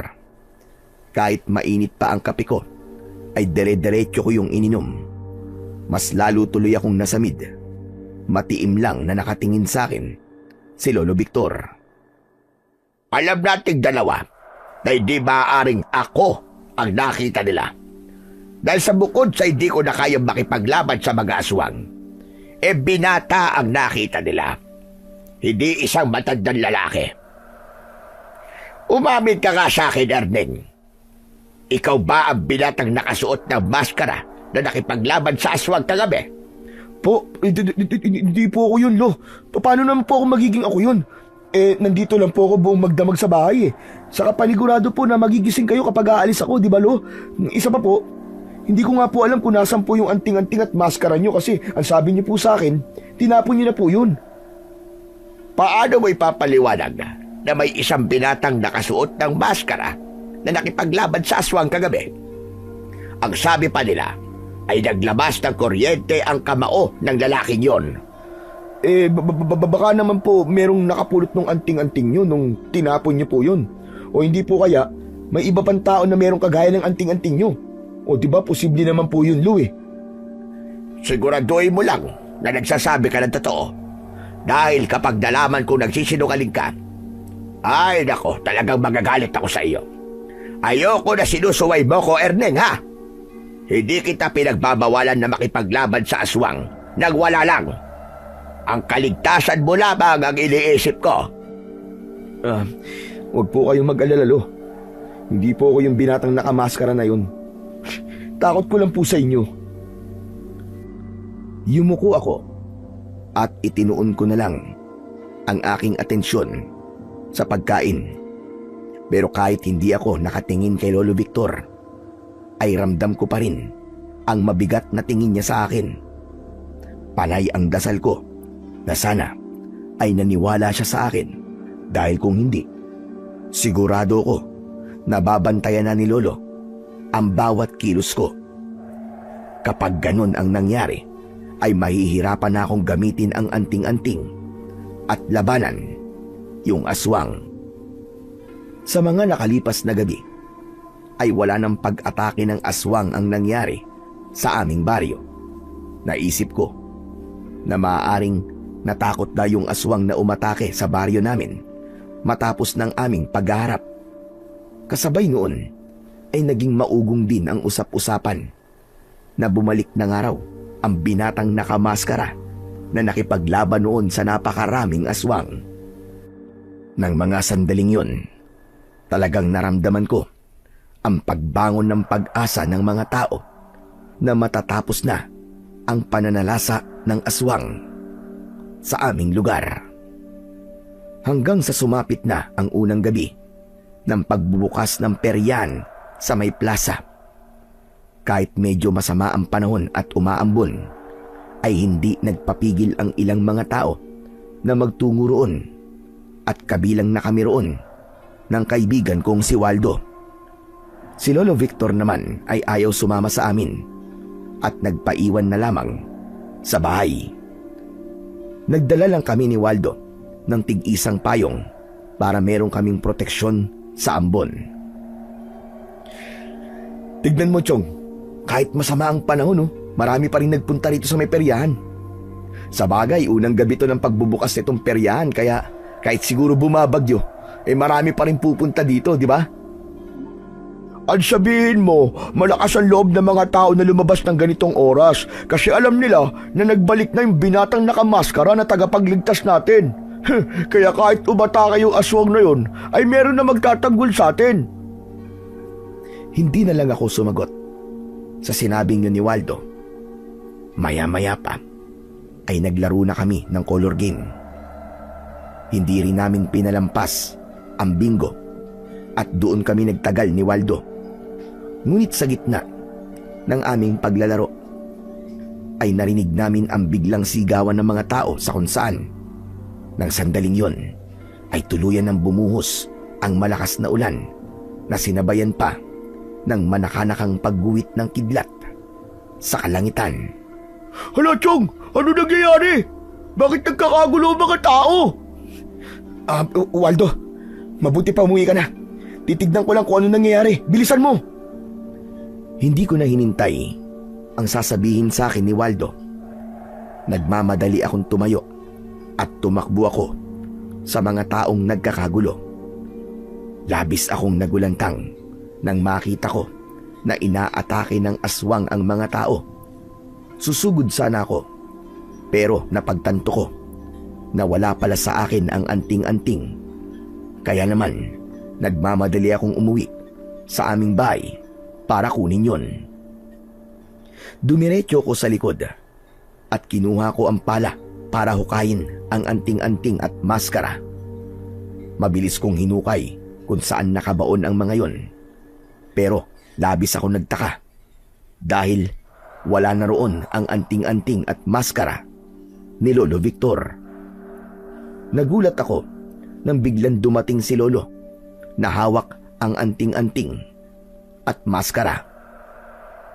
Ito ba ang hinahanap mo? Erding. Sabi ko na nga ba, at ikaw ang binatang nakamaskara na sinasabi ng mga tao. Lolo Victor, patawarin niyo po ako kung nagsinungaling po ako sa inyo. Hindi ko po kasi kayang walang gawin para tulungan po mga tao dito sa atin, kahit alam ko namang may kakayahan akong tumulong. Lolo Victor, pagod na po ako. Nagigising po ako sa umaga at mababalitaan kong may pinatay na naman yung aswang. Gusto ko na pong matapos ito. Gusto ko na pong matapos ang takot ng mga tao. Tapos, sumasalakay pa po yung aswang sa peryahan ngayon, Lolo. Kaya Lo, parang awa niyo na po. Kahit ito na po ang huling beses na ipagamit niyo sa akin ng anting-anting. Nakikiusap po ako sa inyo, Lo. Matagal akong tinignan ni Lolo Victor hanggang sa lumapit siya sa akin at hindi ako makapaniwala nang ibigay niya sa akin ang anting-anting at maskara. Siguro ga, ay di ko pwedeng pigilan kung gusto mong tumulong sa ating baryo, Apo. Sige, pumapayag na akong gamitin mo ang aking makapangyarihang anting-anting at maskara. Basta, Apo, siguraduhin mo lang na uuwi ka rito ng buhay, Opo, Lo, nangangako po ako. Maraming salamat po. Maigpit kong niyakap si Lolo Victor. Isinuot ko na ang maskara at anting-anting. Matapos yun ay pumasok na ako sa bahay para pakainin ng kuryente ang anting-anting. Ngunit sa kasamaang palad ay kumidlat ng napakalakas. Nakarinig kami ng malakas na pagputok at kasunod nun ay namatay ang lahat ng ilaw sa aming baryo. Diyos ko po, bakit naman ngayon pa nagkaroon ng problema ang linya ng kuryente?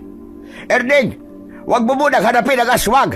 Walang kapangyarihan ng anting-anting. Kung hindi mo yan mapapakain ng kuryente, mapapahamak ka! Ngunit hindi ko pinakinggan si Lolo Victor. Mabilis akong tumakbo palabas ng bahay at kahit na anong pagsigaw niya sa pangalan ko, ay hindi ako huminto. Dire-diretso akong tumakbo hanggang sa nakarating na ako sa plaza. Patuloy pa rin ang pag-atake ng aswang sa mga taong naroroon. Isang lalaki ang nilalapa na ng aswang. Maigpit kong hinawakan ang anting-anting. Anting-anting, alam kong wala kang kapangyarihan sa oras na to.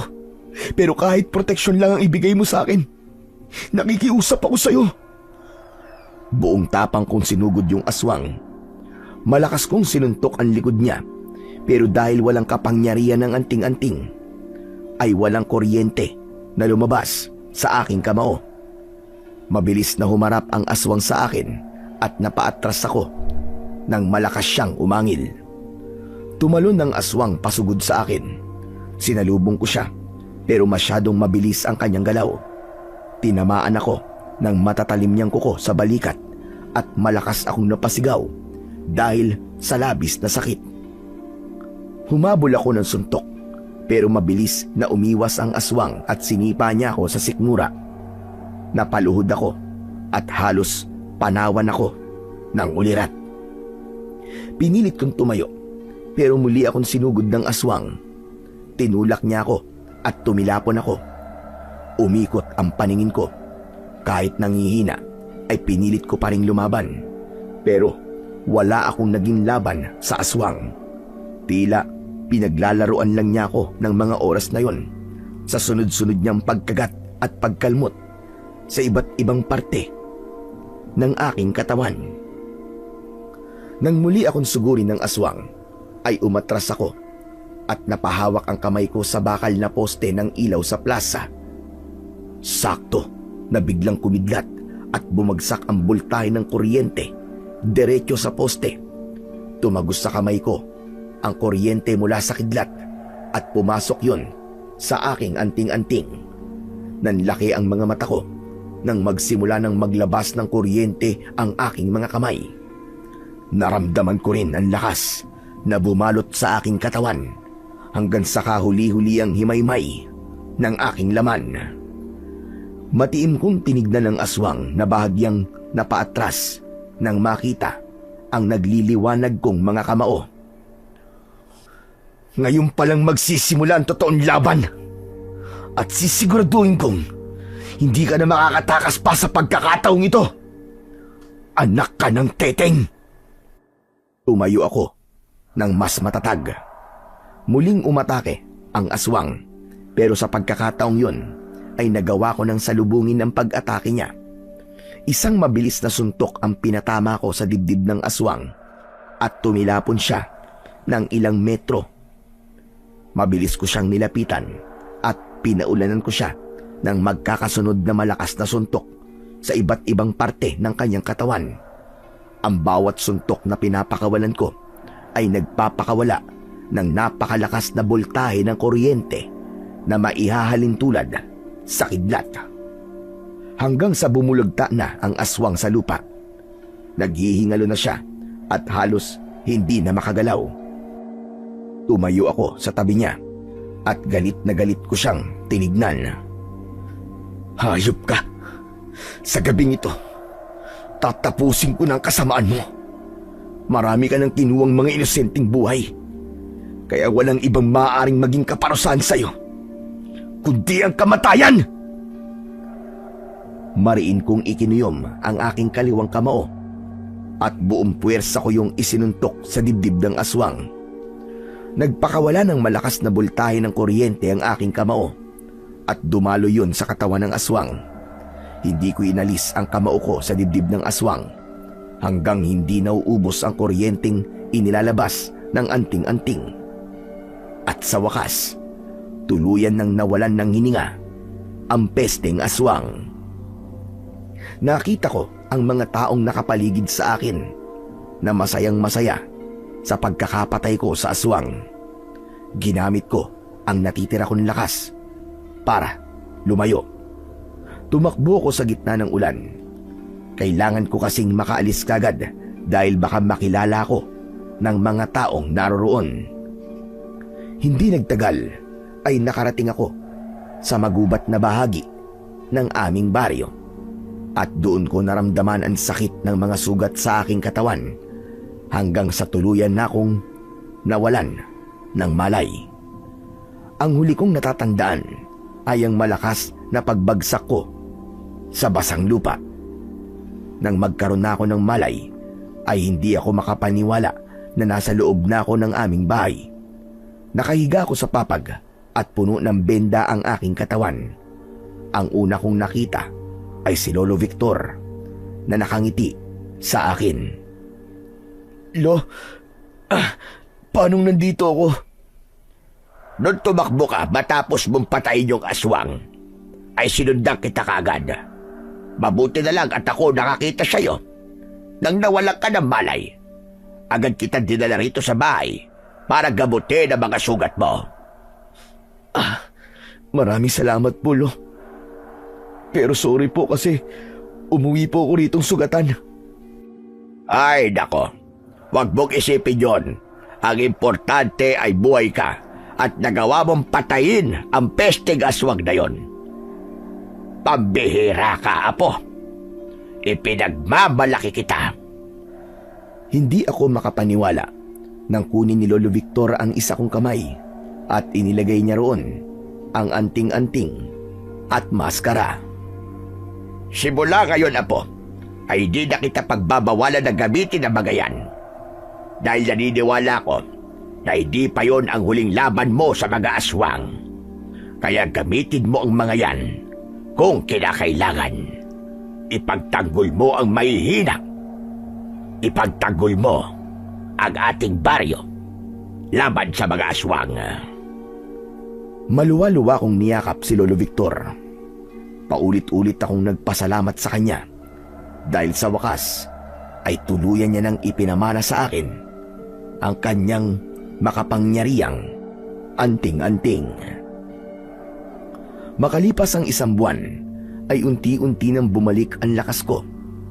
At dahil sa pag-aalaga sa akin ni Lolo Victor ay mabilis na naghilom ang aking mga sugat. Nakabalik na rin ako sa aking trabaho bilang elektrisyan. Natuwa ako dahil bumalik na sa normal ang takbo ng buhay ng mga tao sa aming baryo. Ngunit naging palaisipan sa lahat kung sino nga ba talaga ang binatang nakasuot ng maskara na nagligtas sa aming lahat. Doon ko naisip na hindi na kailangan malaman ng mga tao ang aking ginawa. Masaya na ako. Naligtas silang lahat at nagbalik na ang kapayapaan sa aming baryo. Naniniwala ako na mas mahalaga ang pagtulong ng walang hinihinging kapalit. Sapat na sa akin na nakagawa ako ng kabayanihan. Kahit kaming dalawa lang ni Lolo Victor ang nakakaalam. At yun ang isang bagay na hinding-hindi kayang bayaran ng kahit na anong halaga ng salapi.